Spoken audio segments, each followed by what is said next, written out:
some of you might recognize what this is. This is an artillery shell. So after the gun would have been fired, this would have been remaining. So during the war, they would have had a lot of these around. Now, the museum got a donation of these, and what they are is they are pieces of an artillery shell that have been cut up. There's 4 of them, and then it came with this elastic attachment.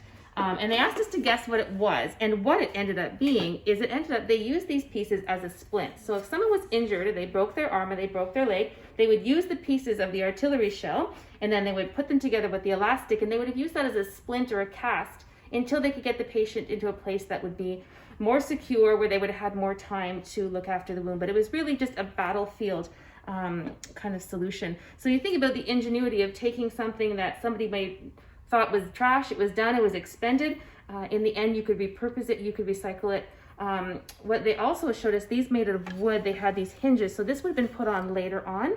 If you had it on an arm, you would put the hinge there. So if the person was allowed to bend their arm, they would still be able to do it, but it would still be protected. So these are kinds of things that medics would have used on the field. So this exhibit is of boot bands. So this, you probably recognize them from your own homes. Probably they're green. And if you live in a house like our house, there's a lot of them around your house that you kind of trip over. Boot bands are issued now, but they didn't used to be. And what soldiers would do is they would make their own boot bands or their own ways of blousing their pants.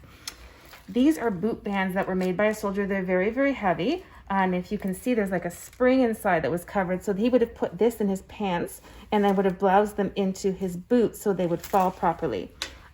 This soldier got very creative and made boot bands out of bullets that he sort of put together in a chain. And that was the proper weight for him. And this is another one that I thought was really cool.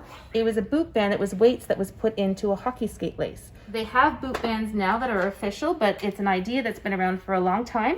It came from a lot of creativity, and we went from this to this.